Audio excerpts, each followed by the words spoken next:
Peter D Haas, একসময় তার নাম ছিল পাতিহাস। আওয়ামী লীগের নেতাকর্মীরা তাকে রাগটাক করে পাতিহাস, রাজহাঁস অনেক নামকরণ দিয়েছিলেন। আওয়ামী লীগ সরকারের শাসনামলে বিএনপি এবং জামাতের কাছে পিটার ডি হাস ছিলেন ওয়ান কাইন্ড অফ ফেরেশতা টাইপের একজন ক্যারেক্টার। ইভেন ওই মুহূর্তে আওয়ামী লীগ সরকার পতন নিয়ে আপনার ভারতে গতকালকে যে প্রতিবেদন প্রকাশ করা হয়েছে সেখানে পিটার ডি হাসের ভূমিকাও কিন্তু কানেক্টেড ছিল, যে সরকার পতনের ক্ষেত্রে মার্কিন ডিপ স্টেটের এজেন্ট হিসাবে আওয়ামী লীগের আইনমন্ত্রী আনিসুল হক, দরবেশ সালমান এবং কি আরাফাত, এই তিনজনের সাথে মার্কিন যুক্তরাষ্ট্রের এই কর্মকর্তা কানেক্টেড ছিল। এবং কি গত বছর জুলাই আন্দোলনের আগে পরেই সম্ভবত আন্দোলন চলাকালীন পিটার ডি হাসের মেয়াদ শেষ হয়ে যায়, তারপর সে বাংলাদেশ থেকে চলে যায়। পরবর্তীতে আবার 5ই আগস্টের পর তাকে আমরা বাংলাদেশে আবারও আসতে দেখেছিলাম একটা কোম্পানির মানে দূত হিসাবে ব্যবসা বাণিজ্য করার জন্য আসছে। তো এখন এই পিটার ডি হাস গতকালকে আবারও বাংলাদেশে আসছেন। তবে এবারের আসার পর তার এই আশাকে নিয়ে কেউ পলিটিক্যালি কানেক্টিভিটি এর পাশাপাশি ব্যবসায়িক কানেক্টিভিটি, কেউ কেউ মনে করছেন মার্কিন ডিপ স্টেটের এজেন্ট হিসাবে ওই ব্যবসায়ী রূপে তিনি বাংলাদেশে এসেছেন। তার এই আসার উদ্দেশ্য অন্য কিছু। সম্প্রতি কক্সবাজারে মার্কিন রাষ্ট্রদূত পিটার হাস এবং এনসিপির নেতাকর্মীদের একটা বৈঠকের কিন্তু আলোচনা ছিল। পরবর্তী সময় দেখলাম যে আমরা এটা গুজব। তবে গতকালকে সকাল 7:45 ইউএস বাংলা এয়ারলাইন্সের একটি ফ্লাইটে কক্সবাজারের উদ্দেশ্যে যাত্রা করেছেন পিটার হাস। তার সঙ্গে আরো দুই ব্যক্তি, একজন হচ্ছেন কে এম আতিকুল ইসলাম এবং আরেকজনের নাম হচ্ছে মোহাম্মদ হাবিবুর রহমান ভুইয়া। তবে এই দুই ব্যক্তির প্রাতিষ্ঠানিক কোনো পরিচয় পাওয়া যায়নি। সংশ্লিষ্ট সূত্র বলছে তিনজনই বিমানবন্দর থেকে কক্সবাজার শহরের নুনিয়ার ছড়াস্ত BIWT এর ঘাট থেকে স্পিড বোর্ডে তারা মহেশখালীতে যান। আর মহেশখালীতে পৌঁছার পর প্রতিনিধি দলটি কুতুবজুম ইউনিয়নে হোপ ফাউন্ডেশন এবং এক্সিলারেট এনার্জি কর্তৃক নির্মিত, যেখানে পিটার হাস চাকরিরত এখন হচ্ছে, কোম্পানিটার নাম এক্সিলারেট এনার্জি, তো সেই কোম্পানি কর্তৃক নির্মিত আপনার এক্সিলারেট হোপ হসপিটাল সেটা পরিদর্শন করেছেন। আর হাসপাতালে প্রতিনিধি দলটি পৌঁছান নিশ্চিত করেছে মহেশখালী থানার ওসি মোহাম্মদ মঞ্জুরুল হক। এ সময় হোপ ফাউন্ডেশনের বাংলাদেশ কান্ট্রি ডিরেক্টর তাকে অভ্যর্থনা জানায়। এরপর খোঁজখবর নিয়ে তিনি এক্সিলারেটর LNG টার্মিনাল, যৌথ প্রযোজনায় যে হাসপাতাল আছে, বৃক্ষরোপণ কর্মসূচি এবং কি সন্ধ্যা 6টায় আবার কক্সবাজার থেকে ফিরে এসেছেন। আর যদি আমরা দেখি এনসিপির সাথে তাদের কানেক্টিভিটি নিয়ে অনেকে প্রশ্ন তুলেছেন গেল কয়েকদিন আগে। এখন পিটার হাস আসলে বাংলাদেশে এই মুহূর্তে অবস্থান করছেন। এখন তার এই আগমনের কারণ কি, তার সম্পর্কে নানান মন্তব্য আছে। আমি কালকে নিউজটা দিয়েছি, যারা দেখেন নাই, যে ডিপ স্টেট এজেন্ট হিসাবে আওয়ামী লীগ সরকারের পতনের পেছনে আমেরিকার যে সর্বোচ্চ লেভেলের ভূমিকা, এটা পিটার ডি হাস।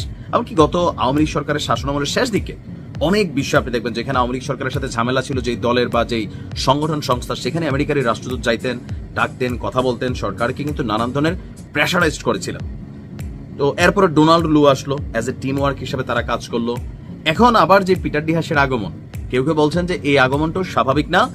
বেসিক্যালি আমেরিকার ডিপ স্টেট রাজনীতির একটা অংশ হচ্ছে, যেহেতু পিটার ডি হাসের সাথে এখানে পলিটিক্যাল কানেকশন গুলো খুবই কানেক্টেড, এমনকি তিনি অনেক কিছু জানেন। প্লাস তার জন্য ওই বাংলাদেশটা মোটামুটি নিজের দেশের মতনই, এখানে তার যে চ্যানেল আছে, সো এগুলা ব্যবহার করে বাংলাদেশের রাজনীতিতেও অনেকটা হস্তক্ষেপ করে। কেউ বলছেন যে ডক্টর ইউনূসের সরকারকে বেকায়দায় ফেলতে আসছেন, কেউ বলছেন যে না ভাই বিএনপি কে ক্ষমতায় নিতে আসছেন, কেউ বলছেন যে না আমেরিকার বর্তমান ইন্টারেস্ট হচ্ছে এনসিপি, সামহাও তাদের সাথে কোনো তলে তলে আসলে তার এই আসার উদ্দেশ্য নিয়ে নানান ধরনের গসিপ আছে, গ্যাস করতে পারি, বাট রিয়েলিটি হচ্ছে আমরা যা দেখি ঠিক তাই। তবে আমেরিকার ডিপ স্টেট যখন কাজ করে, এটা আপনার বোঝার উপায় নেই যে কই থেকে কই খেলা চলে।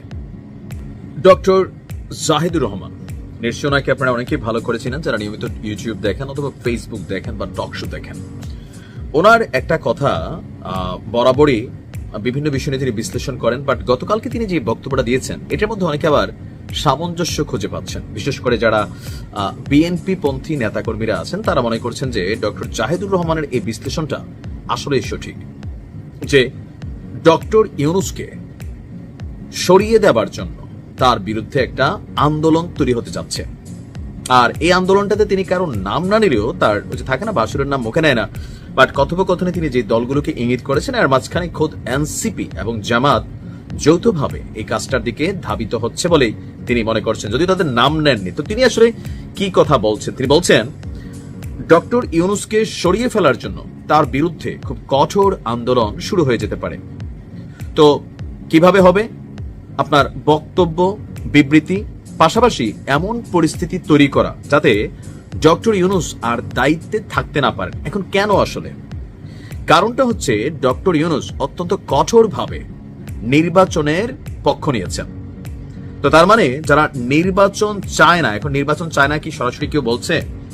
না, নির্বাচন চাই, তবে এটা শর্ত ওইটা শর্ত। এখন এই শর্তগুলো ডক্টর ইউনূস এই স্বল্প সময় কি পূরণ করতে পারবেন নাকি পারবেন না, সেটা হচ্ছে বড় কথা। তো আমরা দেখছি যে এনসিপি এবং জামাতের বেশ কিছু শর্ত আছে যেগুলো ডক্টর মোহাম্মদ ইউনূস তিনি আসলে পাশ কেটে যাচ্ছেন। ইভেন বেশ কয়েকটা সর্বদলীয় বৈঠক হয়েছে, একের পর এক বিবৃতি হয়েছে, কিন্তু নির্বাচন ইস্যুতে বরঞ্চ ডক্টর ইউনূস খুব হার্ড ওয়েতে, আমাদের যারা উপদেষ্টারা আছেন তারাও কিন্তু হার্ড ওয়েতে বলছেন যে একমাত্র আল্লাহ ছাড়া নির্বাচন ঠেকানোর ক্ষমতা কারণ যে কোনো পরিস্থিতিতে নির্বাচন ফেব্রুয়ারিতে হবেই। এমনকি ডক্টর ইউনূস বলছেন যে তার সরকারের প্রধান কাজই হচ্ছে একটা সুষ্ঠু নির্বাচন করে ক্ষমতা হস্তান্তর করা। তো এই যে অবস্থানটা, এইটার বিপরীতে বিএনপি ছাড়া জামাত ইসলাম এবং এনসিপি কেউ পিআর নিয়া, কেউ গণপরিষদ ভোট নিয়া, বা আরো বিভিন্ন ইস্যু নিয়া বা ইসলামিক দলগুলো তাদের মতন করে অনেক কিছু সামনে নিয়ে আসছেন। আর এই জিনিসগুলো নিয়ে কেউ মাঠে নামার আন্দোলনের ঘোষণা দিচ্ছেন, কেউ রাজপথে প্রতিহত করার ঘোষণা দিচ্ছেন, কেউ বলছেন আরেকটা গণ অভ্যুত্থান হবে প্রস্তুত থাকার জন্য। তো এই যে সার্বিক পরিস্থিতি যদি তৈরি হয়, তাহলে ডক্টর ইউনূসের যে বয়স বা তার যে রেপুটেশন, সেই জায়গা থেকে তিনি হয়তো অন্তর্বর্তী সরকার থেকে পদত্যাগ করতে পারেন। এখন তিনি পদত্যাগ করলে নির্বাচন নিয়ে হজবরল হয়ে যাবে। আর এর অ্যাডভান্টেজ কে পাবে? এই মুহূর্তে যারা দৃশ্যত শর্ত সাপেক্ষে নির্বাচনের সামনে নানান ধরনের ক্রাইটেরিয়া নিয়ে আসছেন, তারাই কিন্তু এখানে অ্যাডভান্টেজ পাবেন। আর নির্বাচনের পক্ষে যাদের অবস্থান, যে কোনো পরিস্থিতি নির্বাচনের, তাদের অবস্থানটা হবে একটু ভিন্ন। তো ডক্টর জাহেদের বক্তব্য যে আস্তে আস্তে এই সরকারের ব্যর্থতাগুলো সামনে আনা হবে, তার ম্যানেজমেন্ট নিয়ে প্রশ্ন তোলা হবে, নানান কিছু নিয়ে যত দিন যাবে তত বক্তব্য বিবৃতি, এমনকি মাঝে মাঝে রাজপথেও আন্দোলন তৈরি হতে পারে। বা বেশ কয়েকটা যে মিটিং হয়েছে, সেই মিটিংগুলোর পরে ডক্টর ইউনূসের যে বক্তব্য ছিল, সেই বক্তব্যগুলো তো অনেকটা টেন্সড ওনাকে দেখা গিয়েছে।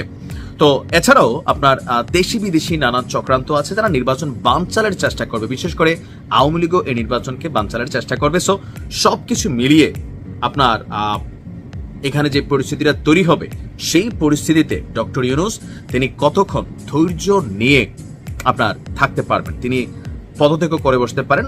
আর এই টোটাল জিনিসটা তার বক্তব্য যে অনাগত দিনগুলোতে তার বিরুদ্ধে মারাত্মক আক্রমণ শুরু হবে, তুচ্ছতাচ্ছিল্য হবে, বিদ্রুপ হবে, ব্যঙ্গ হবে। আর এভাবে চলতে থাকলে এখানে সেনাপ্রধানকে সরিয়ে ফেলতে চাইতে পারে, প্রেসিডেন্ট মানে দেশ একটা কমপ্লিট কেওয়াস এবং এনার্কির মধ্যে ঢুকে যেতে পারে। তো সবকিছু মিলিয়ে ডক্টর ইউনূস একসময় ধৈর্য হারা হয়ে তিনি নিজেই হয়তো পদত্যাগ করে ফেলতে পারেন। অস্বাভাবিক না, বিশ্লেষণ আমার কাছে মনে হয়েছে যথেষ্ট সঠিক। যদিও জামাত ইসলাম বলছে তারা নির্বাচন চাচ্ছে, অ্যাক্টিভিটিস তারা চালিয়েও যাচ্ছে, প্রার্থীও মোটামুটি সিলেক্টেড, এনসিপি বলছে নির্বাচন চায়, বাট সামহাউ আপনি কি মনে করছেন?